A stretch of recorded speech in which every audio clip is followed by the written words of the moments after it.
আন্তর্জাতিক শ্রমজীবী নারী দিবস বলে গণ্য করতেই ভালোবাসে। ক্ষমতা পেয়ে মেয়েরা পুরুষ হতে চেয়েছে, মানুষ হতে পারেনি। এটা আমার স্বামী কিন্তু আমাকে অনেক সাহায্য করে। মেয়েদের এই জন্যই মেয়েদের দুর্দশা।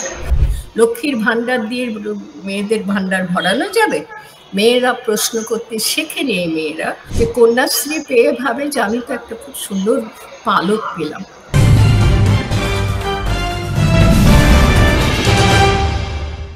আজ আন্তর্জাতিক নারী দিবস। 1975 সালে 8ই মার্চকে নারী দিবস হিসাবে স্বীকৃতি দেয় রাষ্ট্রসংঘ। মহিলাদের নিরাপত্তা, তাদের কর্তৃত্ব এবং স্বায়ত্তশাসনকে স্বীকৃতি, বিশেষ করে নারীদের বিরুদ্ধে কুসংস্কার ও বৈষম্য দূর করার এই স্মারক হিসাবে কাজ করে এই দিনটি।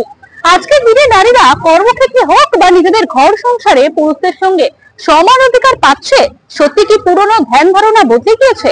আলাদা করে একটা দিনে নারী দিবস পালনের প্রয়োজনীয়তা আছে? এমন নানা প্রশ্নের উত্তর দিয়েছেন অধ্যাপিকা ও সমাজকর্মী মিরাতুন নাহার। অনলাইনে সাক্ষাৎকারটি নিয়েছেন ওঙ্কার বাংলা ডিজিটাল নিউজের কন্টেন্ট হেড বিপ্লব দাস।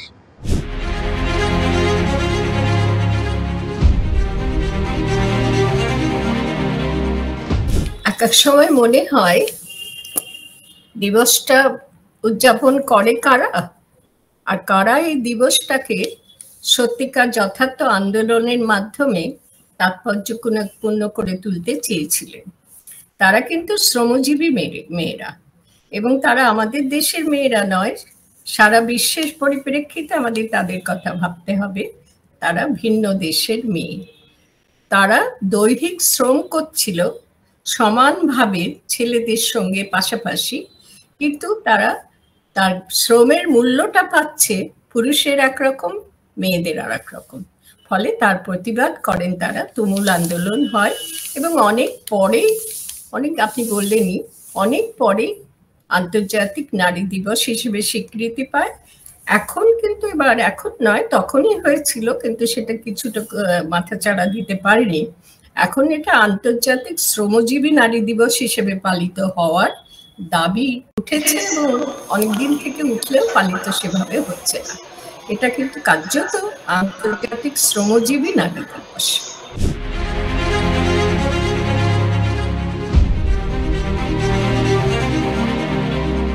আমার মনে হয়েছে যে কিছু মানুষ এখন, মেয়েদের মধ্যেই একটা গোষ্ঠী আছে, বেশ কিছু গোষ্ঠী আছে যারা এটাকে আন্তর্জাতিক শ্রমজীবী নারী দিবস বলে গণ্য করতেই ভালোবাসে, এবং সেটা খুব তাৎপর্যপূর্ণ। কারণ শ্রমজীবী মেয়েরাই আন্দোলনের শুরুটা করেন বহু আগে। আর শ্রমজীবী মেয়েদের যেহেতু সর্বক্ষেত্রে তাদেরকে খারাপ করে দেখা হয়, যারা বুদ্ধিভিত্তিক জীবনযাপন করে, মেধাভিত্তিক জীবনযাপন করে, মেধা, বুদ্ধি, প্রতিভা, শিক্ষা এসবের উপর দাঁড়িয়ে, বা এসবকে হাতের অবলম্বন করে, জীবনের অবলম্বন করে যারা স্বীকৃতি পায়, যেসব মেয়েরা জীবনে পুরুষের থেকে লিঙ্গভেদে ভিন্ন হলেও তাদের কাছে তারাই কিন্তু আবার দেখা গেল একটা ইংরেজিতে বললে আপার লেভেল, উপরের তলটা তারাই দখল করে নিল। আন্দোলন করেছে শ্রমজীবী মেয়েরা, যারা শ্রম দিয়ে কাজ করে। এক্ষেত্রে আমার ব্যাখ্যা হলো যে আমরা মেয়েদেরকে পুরুষের থেকে ছোট করে, খাটো করে রেখেছি আমি এবার আমাদের সমাজ ব্যবস্থায় আসি, আমাদের দেশীয় সমাজ ব্যবস্থায়। আমরা আমাদের সমাজ ব্যবস্থায় মেয়ের জন্মলগ্ন থেকে লিঙ্গ পরিচয় একজন শিশু যে মেয়ে, তার একেবারে জন্মের শুরু থেকেই দেখা হয়, আত্মীয় স্বজনরা দেখে মেয়ে না ছেলে, দেখো একটা বিশেষ অঙ্গ দেখে বোঝে মেয়ে না ছেলে, আর কোনোভাবে বোঝার উপায় নেই মেয়ে না ছেলে। তারপরে কিন্তু সেই পরিচয়টা ও ছেলে, ও মেয়ে, ছেলে হলে খুশি, মেয়ে হলে খুশিটা একটু কম, এটা দেখা যায়। এবারে আমার যেটা কথা সেটা হচ্ছে, এই মেয়েকে একেবারে ওই সময় থেকে এমনভাবে তৈরি করা হয় যাতে সে দৈহিক শ্রমের কাজগুলো না করতে পারে, এবং দৈহিক শ্রমের কাজগুলো বিশেষ করে বাইরের কর্মক্ষেত্রে না করতে পারে। দৈহিক শ্রম যদি করে সেটা অন্দরমহলে যতটুকু শ্রম লাগবে সেটুকু করবে, এবং সেইভাবে তার শরীর চর্চাটাও সেভাবে হয়। কিভাবে হয় না, তাকে কোমল, নরম, মাধুর্যময়ী, সংযত যত কষ্টই দেওয়া হোক সে সম্বরণ করবে এবং বিয়ের জন্য তাকে উপযুক্ত মেয়ে হিসেবে তৈরি করা হবে। ঠিক এরকম কতগুলো নির্দিষ্ট পদ্ধতিতে তাকে বড় করে তোলা হয়। আপনি একটা উদাহরণ দিলেই বুঝবেন। এই ধরুন একটা মেয়ে পড়বার সুযোগ পেয়েছে, আমি সেই সুযোগ সুবিধাভোগী মেয়েদের কথাই বলিনি আগে, সুযোগ পেয়েছে সেই তারাও কিন্তু শ্রমজীবীদের মতোই, তাদের ক্ষেত্রেও কিন্তু বিভাজন হচ্ছে, সেটা বোঝাতে চাইছি। ধরুন একটি মেয়ে ক্লাস 8 বা 9 উঠেছে, তখন থেকে তারা, এর আগের কথা রয়েছে আমি তার মধ্যে যাচ্ছি না, ধরুন আমাদের সময় থেকে তখন থেকে তার বিয়ের ভাবনাটা জাগে, আরো দরিদ্র ঘরে আরো আগে থেকে জাগে, যে এই কৈশোরে পৌঁছন তখনই তার বিয়ের ভাবনা। কিন্তু কোনো ছেলের বিয়ের ভাবনা এরকম বয়সে হয় না, কোনো ঘরেই হয় না, মানে দরিদ্র ঘরেও হয় না। দরিদ্র ঘরে অন্তত 19-20 বছর পর্যন্ত ছেলেকে অপেক্ষা করতে হয় বিয়ের জন্য। মেয়ের ক্ষেত্রে তা না। অর্থাৎ কি নির্ধারিত হয়ে যায় না, মেয়ের জীবনের লক্ষ্য একটা ভালো বিয়ে, আর ছেলের জীবনের লক্ষ্য হলো কর্মক্ষম হওয়া, অর্থ রোজগারের সমর্থ পুরুষ হয়ে তৈরি। পুরুষ বললাম, মানুষ। এইখানে গলত, আমার মনে হয় এইখানে গলত। এই যে মেয়েদেরকে দৈহিক শ্রম করতে বাইরে দিলে তার কোমল ভাব, নরম ভাব, মাধুর্য কমে যাবে, তাকে দৈহিক শ্রম করতে দেওয়াই হয় না। বিশেষত দেখুন আপনি ধনী পরিবারে, উচ্চবিত্ত পরিবারে, মধ্যবিত্ত পরিবার পর্যন্ত এটাই রীতি, তাদেরকে দৈহিক শ্রম করতে দেওয়া হয় না। কিন্তু তারপরে যারা অর্থহীন জীবনযাপন করে, অর্থাৎ যাদের জীবনে অর্থ নেই, যাদের সংসার চলে না, তাদের মেয়েদেরকে দেখা যায়, যদিও আমাদের দেশে এদের সংখ্যা কম, অর্থাৎ দরিদ্র মানুষের সংখ্যা অনেক বেশি, কিন্তু দরিদ্র মানুষের ঘরের মেয়েরা দৈহিক শ্রম করে, অর্থাৎ পাট পুঁতে, পাটের জন্য ক্ষেত তৈরি করে, ধানের জন্য ক্ষেত তৈরি করে, বাইরে বোঝা হয়ে ইটের বোঝা বওয়া, একেবারে কঠিন শারীরিক শ্রম দিয়ে যে কাজগুলো করতে হয় এবং তার বিনিময়ে যে পয়সা পেতে হয়, সেগুলো কিন্তু নির্দিষ্ট হয়ে যায় দরিদ্র ঘরের পরিবারের মেয়েদের জন্য। তারা যদি সেগুলো করে তাহলে সেক্ষেত্রে কোনো নিন্দা হয় না, কিন্তু পরীক্ষিত এবং প্রমাণিত যে তারা করতে পারে। তাই যদি পারে, দরিদ্র ঘরে উপার্জন করার জন্য যদি এই কঠিন দৈহিক শ্রমের কাজগুলো মেয়েরা করতে পারে, তাহলে ধনী পরিবারে, উচ্চবিত্ত পরিবারে, মধ্যবিত্ত পরিবারে তাদের মেয়েরা দৈহিক শ্রম করতে পারে না, তারা পুরুষের মতন শক্তিশালী নয়, দৈহিক শক্তি নিয়ে জন্মায়নি, এটা কিভাবে প্রমাণিত হয়? অথচ সমাজ আমাদের চোখে আঙুল দিয়ে দেখিয়ে দেয় যে মেয়ের দৈহিক শক্তি নেই, দৈহিক শ্রম করার মতন ক্ষমতা তার নেই, সেই জন্য তাকে নরম কোমল করে গড়ে তোলা হয়। অন্যদিকে আমরা বাস্তবে দেখতে পাই, যে মেয়েরা আন্দোলন করেছিল যে আমাদের মজুরি কেন কম হবে, তাই আজ আন্তর্জাতিক নারী দিবস, শ্রমজীবী নারী দিবস, সেই মেয়েরা কিন্তু বুঝিয়ে দিয়েছিল যে দৈহিক শক্তিতে, শ্রম শক্তিতে তারা কিছুমাত্র খাটো নয়। তো আজও এটা চলছে, আজও আমাদের ধনী ঘরের মেয়েরা, তথাকথিত সুরুচি সম্পন্ন পরিবারের মেয়েরা, তাদেরকে যদি একটা ধানের বোঝা মাথায় দিয়ে দেওয়া যায়, তাহলে তারা ওরে বাবারে মারে করে চিৎকার করবে এবং পাশাপাশি বলবে, আমি কি ধানের বোঝা বইবার জন্য জন্মেছি? অর্থাৎ তার আভিজাত্য বুদ্ধি লাগবে। সে ধনী পরিবারের মেয়ে, সে দৈহিক শ্রম করার জন্য জন্মায়নি, এটাতে লাগবে। ফলে জটিলতাটা অত্যন্ত মানে সমাধানযোগ্য জটিলতা নয়, জটিলতা মানে জড়িয়ে রয়েছে লিঙ্গভেদে। পুরুষ এবং নারী দুজনেই মানুষ বলে গণ্য হবে, এই গণ্য হওয়ার লক্ষ্য আমরা থেকে দূরে থেকে যাচ্ছি।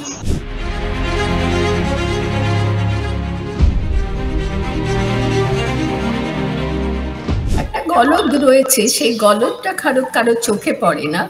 বহুদিন ধরে মেয়েরা এবং মেয়েদের প্রতি যারা সত্যিকার দরদি মন নিয়ে বেঁচে রয়েছেন, জীবনযাপন করেন, তারা বহুদিন ধরে একটা কথা বলছিল, এম্পাওয়ারমেন্ট, ইংরেজিতে এম্পাওয়ারমেন্ট কথাটা খুব চালু হয়ে গিয়েছিল। মেয়েরা চাইছিল, ছেলেরাও চেয়েছে মেয়েদের জন্য যে মেয়েদের এম্পাওয়ারমেন্ট হোক, এম্পাওয়ারমেন্টের বাংলা করা হয় তো কঠিন কঠিন শুকনো শুকনো শব্দ বলে বলে না কেউ, সশক্তিকরণ। এই এম্পাওয়ারমেন্টের জায়গাটা একটা বিরাট গলদ রয়েছে মনে হয়। কারণ পাওয়ারের বাংলা যদি আমরা ক্ষমতা করি, শক্তি না করে ক্ষমতা করি, সামর্থ্য না করে ক্ষমতা শক্তি বলি, শক্তিও বলা যায়, ক্ষমতা বা শক্তি, সেই পাওয়ারটা মেয়েরা যদি আজকে পাওয়ারে আসতে পারে তাহলে মেয়েরা পুরুষের সমান মর্যাদা পাবে, এইরকম একটা গলদ ভাবনা ঢুকে গেছে আমার কাছে মনে হয়। আমি আমার দৃষ্টিভঙ্গিতে, আপনি সমাজকর্মী বললেন, আসলে আমি সমাজ নিয়ে বলতে পারেন চিন্তক, আমার মনে হয় যে এখানে একটা গলদ রয়েছে, চিন্তা ভাবনায় গলদ রয়েছে। কেন না, ক্ষমতা, এই কথাটা আমরা কিন্তু ইংরেজিতে খুব ব্যবহার করি। ক্ষমতা কি করে? করাপ্ট করে, মানুষকে নষ্ট করে দেয়। সে লিঙ্গ ভেদ সেখানে নেই। পুরুষকেও ক্ষমতা পেয়ে বসে ক্ষমতার ভূতে, ঠিক একইভাবে ক্ষমতার ভূতে মেয়েকেও পেয়ে বসে যদি সে ক্ষমতা পায়। ধরুন একটা কলেজের প্রিন্সিপাল বা একটা বিরাট কোনো অফিসের ডিরেক্টর পদে একজন পুরুষ এলে তিনি বাকিদেরকে আর তার কর্মী বলে, তার মতো মানুষ বলে গণ্য করেন না, তার থেকে ইনফিরিয়র, খাটো বলে সকলকে গণ্য করেন। সেটা পুরুষ বলে নয়, অধিকারের জন্য ওরকম একটা পদ পেয়েছেন বলে, পাওয়ার পেয়েছেন বলে। এই পাওয়ার বা ক্ষমতা বা শক্তি, ঠিক ওই শক্তিটুকু যদি একটি মেয়ে পায় তাহলে গলদটা এইখানে। এতদিন ভাবা হচ্ছিল যে মেয়েদেরকে খাটো বলে ওই পাওয়ারে দেওয়া হবে, এই পাওয়ারটা তাকে প্রয়োগ করতে দেওয়ার সুযোগ দেওয়া হবে, প্রয়োগ করার সুযোগ দেওয়া হবে। এখানে আমার একটা মনে হয় ভীষণ খটকা আছে। পাওয়ার পেলে, শক্তি পেলে, ক্ষমতা পেলে মেয়েরা কি সত্যি মানুষের মতো কাজ করবে না পুরুষের মতো কাজ করবে? আমার তো ধারণা এতকাল ধরে পুরুষ প্রভাবিত সমাজ ব্যবস্থায় ক্ষমতা পুরুষের হাতে থেকেছে। মনে করা হয়েছে মেয়েরা খাটো, ক্ষমতা পেলে পারবে না। শুধু শারীরিক শক্তিতে নয়, তারা মেধা, প্রতিভা এবং কিছু পরিচালনা করার ক্ষেত্রে একটা বিরাট বড় অফিস চালাবে, একটা এত বড় কলেজ চালাবে।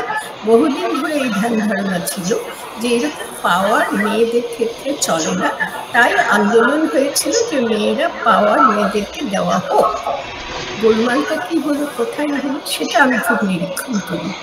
পাওয়ার পেয়ে ছেলেরা যেভাবে দেখাতো, তাদের পাওয়ার ব্যবহার করে যে সমস্ত অন্যায় অপরাধগুলো গড়ে তুলত নিচস্থানীয় বা তাদের অধীনস্থ মানুষদের প্রতি, মেয়েরাও কিন্তু তাতে কম তো গেলই না, বরং তারা সেই রকম পাওয়ারকে পুরুষের থেকেও অধিক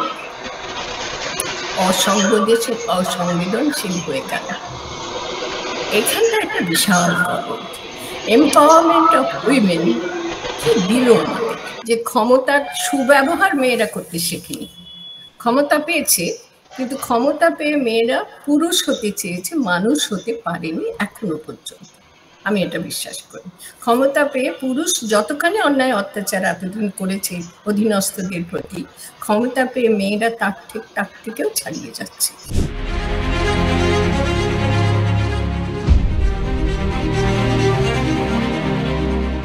অত্যন্ত ক্ষতিকারক একটি বাস্তব, অসহনীয় একটি বাস্তব। মেয়েদের ক্ষেত্রটাকে ভাবা হয়েছিল প্রথম থেকে, বহু যুগ থেকে, যে তাদের অন্দরমহলটাই তাদের প্রকৃত কর্মক্ষেত্র। বাইরের জগতের শারীরিক শক্তি তো তাদের হয় না, করানো হয় না, আর বাইরের জগতের জন্য তারা উপযুক্ত নয়। বাইরের জগতের কোনো কাজ, না শারীরিক শক্তি না মেধা শক্তি, কোনো কাজের উপযুক্ত তারা নয়।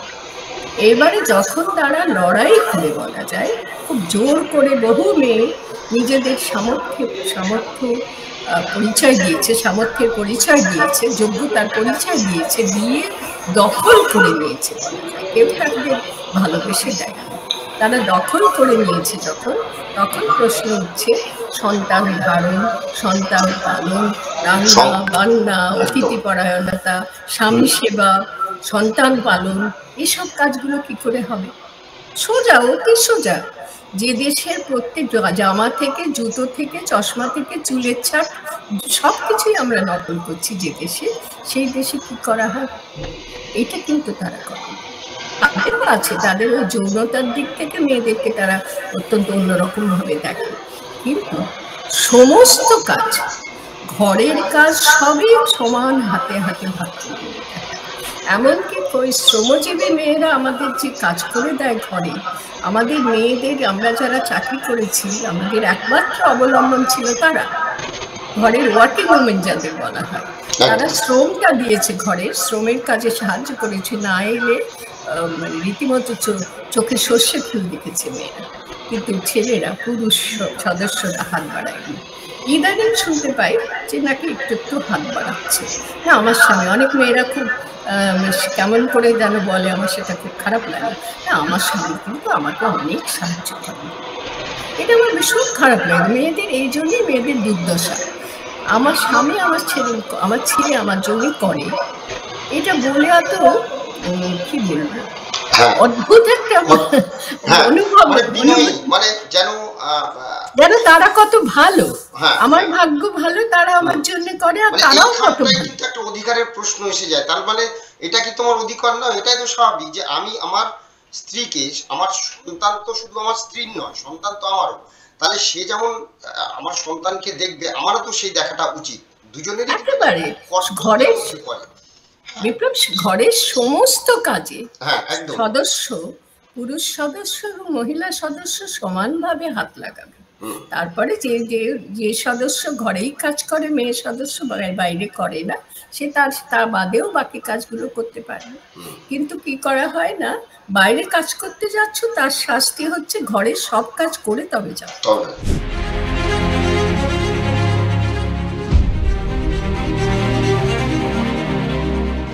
আপনি ভোটের দিক থেকে বিষয়টা বললেন, সেটা সকলেই বলে, সকলেই সেভাবে ভাবে। মেয়েরা ভোট, লক্ষ্মীর ভান্ডার পায়, তাই মেয়েরাই দেখা যায় ভোটারের লাইনে, তাদেরই সংখ্যা, পুরুষদের টিকিট দেখতে পাওয়া যায় না, এরকম একটা ইকুয়েশন করা হয়। আমি এটাকে যদি একটু অন্যভাবে বলি, কেন্দ্রের সরকার, রাজ্যের সরকার, দুপক্ষই মেয়েদেরকে কিছু পাইয়ে দিচ্ছে। লক্ষ্মীর ভান্ডার, কন্যাশ্রী রাজ্য থেকে, আর ওখান থেকে বেটি বাঁচাও, বেটি কি যেন, যে কঠোর বাস্তবটার দিক থেকে এরা মানুষের নজর কেড়ে নিচ্ছে, এমনকি মেয়ে যারা উপকৃত হচ্ছে তাদেরও নজর কেড়ে নিচ্ছে। সেই বাস্তবটা হলো, মেয়েদেরকে বঞ্চনা স্বীকার করে রেখে, তীব্র বঞ্চনা স্বীকার করে রেখে, সেইভাবে অসহায় অবস্থায় রেখে তাদেরকে লক্ষ্মীর ভান্ডার, কন্যাশ্রী ইত্যাদি দেওয়া। কন্যাশ্রী দিয়ে কন্যাদের শ্রী বাড়ানো যাবে? লক্ষ্মীর ভান্ডার দিয়ে মেয়েদের ভান্ডার ভরানো যাবে? মেয়েরা প্রশ্ন করতে শেখেনি, মেয়েরা তার এত অসহায় অবস্থার মধ্যে তারা থাকে যে কন্যাশ্রী পেয়ে ভাবে যে আমি তো একটা খুব সুন্দর পালক পেলাম, আমাকে তো কেউ পাত্তা দেয় না, আমি কন্যাশ্রী পেয়েছি, এত টাকা। কন্যাশ্রীর থেকেও বড় কথা, টাকার অঙ্কটা বেশি। এই যে অসহায় মানুষের হাতে টাকা পেলে মানুষ যে খুশি হয়, তাদের অসহায়তা বানিয়ে রেখে তাদের কন্যাশ্রী দেওয়া হয়। তাদের কন্যাশ্রী তাও কিসের জন্য, যেন বিয়েটির জন্য বেশ অনেকটা টাকা দেওয়া হয়। বিয়ে থেকে তো ভাবনা, কেন ছেলেদের জন্য পুত্রশ্রী হলো না কেন? তাদেরও বিয়ের সময় টাকা দিতে হয়। এমন যদি হয় যে বিয়ে করতে হলে তাকে টাকা দিতে হবে, খরচ করতে হবে, কন্যাশ্রীদেরই টাকা লাগে বিয়ে করতে হলে, আর পুত্রশ্রীদের টাকা লাগে না। যদি পুত্রশ্রী করা হলো না দেখা হয়, সেক্ষেত্রে আমরা এই প্রশ্নটা তুলতে পারি। ছেলেকে বিয়ে করতে হবে। আমি আপনাকে আজকে বিপ্লব বলছি, আমার বিয়েতে আমার বাবা সামান্য মাত্র খরচ করেছে। আমি বলেছিলাম কোনো খরচ করবে না, যেটুকু খাওয়াতে হবে, বাবা গরিব মানুষদের খাইয়েছে। এবং আমার যার সঙ্গে আমার পরিণয়ে আবদ্ধ হলাম, তিনি তার সমস্ত সঞ্চয়টুকু খরচ করে বিয়ের যা খরচ করাটা করেছিলেন। এটা আমার জীবনে আমি বলেছিলাম বাবাকে যে কখনো না, আমার গহনা তোমাকে খরচ করতে হবে না, একটি মাত্র গহনা দেবে। এটা যদি মেয়েরা করতে পারতো, যাই হোক, ব্যাপারটা কি দাঁড়াচ্ছে, তা মেয়েদেরকে একটা অসহায় শ্রেণীতে পরিণত করে রেখে তাদেরই টাকা তাদেরই হাতে দিয়ে সরকার কৃতিত্বের অধিকারী হচ্ছে ৭৫ বছরের স্বাধীন ভারতবর্ষে, ৭৫ বছরের স্বাধীন রাজ্যে। বলুন তো দেখি, বেটি বাঁচাও বেটি পড়াও আজকে ৭৫ বছর পরে মনে পড়ছে? তাদের কি দেওয়া হচ্ছে? সামান্য টাকা দেওয়া হচ্ছে তার জন্য, সামান্য উপকার করা হচ্ছে তার জন্য। সেটা কিন্তু তাদের প্রাপ্য ছিল বহুকাল ধরে, ৭৫ বছর ধরে। তারা কেন এখনো সমানাধিকার পেল না? যিনি খেতে পাচ্ছেন না তিনি চলে যাচ্ছেন, তাদের লক্ষ্মীর ভান্ডার পাচ্ছিলেন না যিনি এই অবস্থা থেকে উঠে এসেছেন, তিনি লক্ষ্মীর ভান্ডার দিয়ে এখন কৃতিত্বের অধিকারী হচ্ছেন। এই লক্ষ্মীর ভান্ডারটা কাদের টাকা, কাদেরকে দেওয়া হচ্ছে? বেটি পড়াও বাঁচাওয়ের কথা এতদিন কি মরেছিল মেয়েরা এবং পড়তে পারছিল না? কাদের জন্য পাচ্ছিল না? আজকে দয়া দাক্ষিণ্য লাভের জন্য মেয়েদের জীবন তৈরি হবে, এটা আমি ভাবতে পারি না। আমাদের দেশে দরিদ্র মেয়েদের সংখ্যা যত বাড়বে তত এই ভান ভনিতাগুলো সরকারের পক্ষ থেকে চলবে, যেখানে নির্বাচনের কোনো ভূমিকাই নেই। এদের ভান ভনিতাগুলোই প্রধান, নির্বাচনের কোনো ভূমিকাই নেই। নির্বাচনে পাবে বলে, একটি ভোট পাবে বলে, বা 10টি ভোট বা 100টি ভোট বা 1000টি ভোট পাবে বলে লক্ষ্মীর ভান্ডার তুলে দেওয়া হচ্ছে। কাদের হাত থেকে? নিজের ঘর থেকে, নিজের পৈতৃক সম্পত্তি থেকে, আমাদেরই সম্পত্তি থেকে, যারা পাচ্ছে তাদেরই সম্পদ থেকে দেওয়া হচ্ছে। এই সহজ কথাটুকু বুঝবার মতন শিক্ষার অবস্থান আমাদের দেশের মেয়েদের তৈরি করা হয়নি 75 বছরেরও বেশি স্বাধীন দেশে। এর থেকে দুর্ভাগা দেশ বোধহয় আমার মনে হয়। আমরা ভারতবর্ষ এত সম্পদের অধিকারী, জনসম্পদ, প্রাকৃতিক সম্পদ, অর্থ সম্পদ, কি আমাদের নেই বলুন তো? সেই দেশে এই যে অব্যবস্থা, এই অব্যবস্থা থেকে চোখ ফিরিয়ে নেওয়ার জন্য এই যে অকৃপণ দান, এরকম দানের দেশ আমাদের হওয়ার কথা।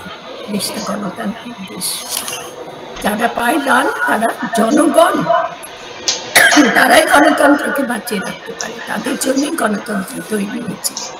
75 বছরের স্বাধীন দেশ, আরো বেশি স্বাধীন দেশ, সেই দেশে দুর্ভাগ্য।